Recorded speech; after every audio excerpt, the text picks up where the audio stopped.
दोस्तों, बिहार भारत के सबसे महान राज्यों में से एक है। बिहार राज्य को राज्य का दर्जा 22 मार्च 1912 को दिया गया, जिसे हम हर साल 22 मार्च बिहार दिवस के रूप में मनाते हैं। दोस्तों, बिहार का प्राचीन इतिहास अत्यंत गौरवमयी और वैभवशाली था। यहाँ ज्ञान, धर्म, अध्यात्मक, सभ्यता और संस्कृति की ऐसी किरण प्रस्फुटित हुई जिसने न केवल बिहार बल्कि पूरे विश्व को आलोकित किया। एक समय में बिहार को शिक्षा के सर्व प्रमुख केंद्रों में गिना जाता था। यहाँ मौजूद नालंदा विश्वविद्यालय, विक्रमशिला विश्वविद्यालय और उदंतपुरी विश्वविद्यालय बिहार के गौरवशाली शिक्षा केंद्र थे, जहां अपने देश से ही नहीं बल्कि विदेशों से भी लोग अध्ययन करने आते थे। लेकिन स्वतंत्रता के बाद आखिर ऐसा क्या हुआ जो बिहार आज इतने पीछे हो गया कि आज इंडिया के पिछड़े राज्यों की सूची में आते हैं। चलिए इसके कुछ रीजन को समझते हैं। नंबर 1, औद्योगिकरण का विकास न होना। दोस्तों, भारत के स्वतंत्र होने के बाद बिहार के जो पहले मुख्यमंत्री बने वो थे श्री कृष्ण सिंह, जिन्हें बिहार में श्री बाबू के नाम से भी जाना जाता था। दोस्तों, ये बिहार में इतने मशहूर थे कि इनकी आवाज सुनने के लिए बिहार में लाखों लोगों की भीड़ जमा हो जाती थी। उनकी शेर जैसी धार के लिए उन्हें बिहार केसरी के नाम से भी जाना जाता था।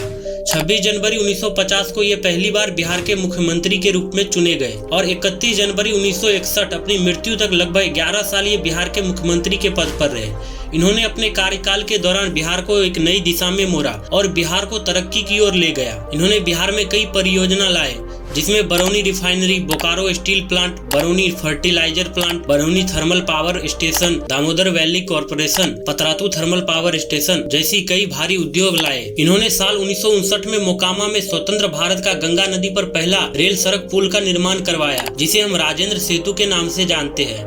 इन्होंने बिहार के छात्रों के लिए पटना, मुजफ्फरपुर, भागलपुर, जमशेदपुर, सिंदरी, गया, मोतिहारी में इंजीनियरिंग कॉलेज की स्थापना की। दोस्तों, इन्होंने ही बिहार में जमींदारी प्रथा को भी समाप्त किया था। इनके समय में बिहार देश का 25% चीनी, 50% बागवानी उत्पाद और करीब 30% गेहूं और चावल उत्पादन अकेले बिहार करता था। लेकिन 1961 से 2000 ईस्वी तक बिहार में जितने भी सरकारें आई, उन्होंने बिहार के उत्तरी भाग के बजाय बिहार के दक्षिणी भाग में औद्योगिकरण का ज्यादा समर्थन किया। इन्होंने दक्षिणी बिहार, बोकारो, जमशेदपुर, धनबाद, रांची जैसे औद्योगिक शहरों का विकास किया, जबकि उत्तरी बिहार को सिर्फ खेती करने के लिए छोड़ दिया, जो आज उत्तरी बिहार के विकास न होने का सबसे बड़ा रीजन है। नंबर 2, बिहार का विभाजन। दोस्तों, इससे भी बड़ी विपदा तो तब आई जब झारखंड को बिहार से अलग कर दिया गया। दोस्तों, झारखंड के पास पूरे भारत के खनिज संसाधन का 40% हिस्सा था और ये पूरे बिहार के जीडीपी में 60% कंट्रीब्यूट करती थी। दोस्तों, अविभाजित बिहार लोहा, कोयला, तांबा, अभ्रक, बॉक्साइट, ग्रेफाइट, चूना पत्थर और यूरेनियम जैसे विभिन्न प्रकार के खनिजों से संपन्न था, जो विभाजित होने के बाद झारखंड में चला गया और उत्तरी बिहार के पास बचा तो सिर्फ खेती करने के लिए समतल भूमि।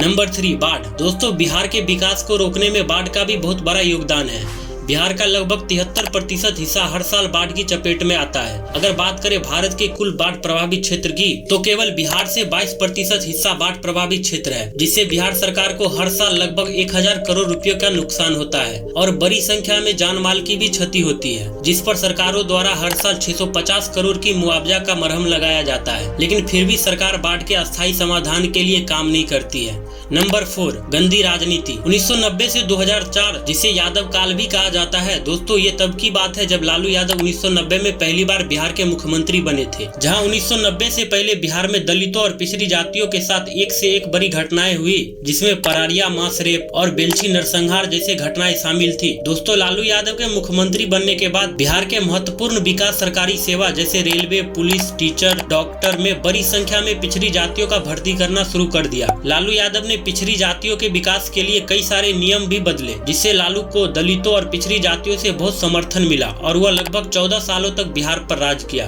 उस समय बिहार में दलितों और पिछड़े लोगों की संख्या ज्यादा थी, जिसका फायदा उठाकर ये लोगों को जातिवाद के नाम पर भड़काते थे, जिससे उन्हें अच्छी वोट मिलती थी। दोस्तों, लालू यादव के लिए विकास कोई मायने नहीं रखता था। इनके कार्यकाल के समय बिहार में कई बड़े बड़े नरसंहार हुए, जिसके कारण इनके शासन काल को जंगल राज कहा जाता है। दोस्तों, लालू यादव के कई भ्रष्टाचार के मामले भी सामने आए, जिसमें सबसे बड़ा 1996 का चारा घोटाला था। दोस्तों, यह बिहार का सबसे बड़ा घोटाला था, जिसमें पशुओं को खिलाए जाने वाले चारे के नाम पर 950 करोड़ रुपयों की धोखाधड़ी की गई, जिसके मुख्य आरोपी लालू यादव थे, जिसके कारण इनको मुख्यमंत्री पद से इस्तीफा देना पड़ा। इन्होंने बिहार की अर्थव्यवस्था को बिल्कुल निचले स्तर पर लाके खड़ा कर दिया। लेकिन दोस्तों, अब बिहार की कानून और व्यवस्था में काफी सुधार देखा गया है। नीतीश कुमार की सरकार ने बिहार में कई सारे नए कानून बनाए, जिससे बिहार के कानून व्यवस्था काफी हद तक ठीक हो गई है। नीतीश कुमार ने ने बिहार के लोगों के लिए कई सारे स्कूल हॉस्पिटल बनवाए, कई गांवों का विद्युतीकरण किया और बिहार में कई सारे नए प्रोजेक्ट भी लाए, जिससे आज बिहार की अर्थव्यवस्था काफी तेजी से बढ़ रही है। दोस्तों, अगर वीडियो अच्छी और इन्फॉर्मेटिव लगी हो तो वीडियो को लाइक जरूर करें और ऐसी वीडियोस के लिए हमारे चैनल द लाइफ को सब्सक्राइब जरूर करें।